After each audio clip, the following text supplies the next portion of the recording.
లేదు అత్తమ్మ గారు, కొంచెం పులుపు దిగాలి, దిగితే Your mom and Nainama are fighting.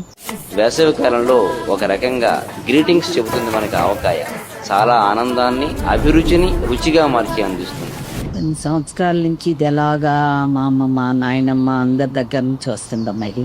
పదార్థాల రుచి వడ్డించే వాళ్ళని బట్టి ఉంటుంది. తినాలి అని వడ్డిస్తే ఒక రకంగా ఉంటాయి, అక్కర్లేదు లేని వడ్డిస్తే వేరొక రకంగా ఉంటాయి.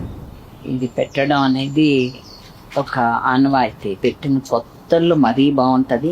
ఆ కొత్త ఆవకాయ తీసి పెద్ద బేసిన్ లో కలిపి అన్నం ఇంత నూనె పోసి నూతి చట్టా మీద పిల్లలందరినీ చుట్టూ కూర్చోపెట్టి అమ్మ చేతిలో బేసిని పెట్టుకుని ఆ కొత్త ఊరగాయ ముద్దలు ఒక్కొక్కడి చేతిలో పెట్టినప్పుడు మళ్ళీ తన వరకు వచ్చే లోపల తిన్న ఆవకాయ ముద్ద అన్నపు రుచి నీకు స్వర్గం ఉన్నది అని నువ్వు అనుకుంటే దాని సుఖం కూడా అంత ఉంటుందో లేదో నేను చెప్పలేదు.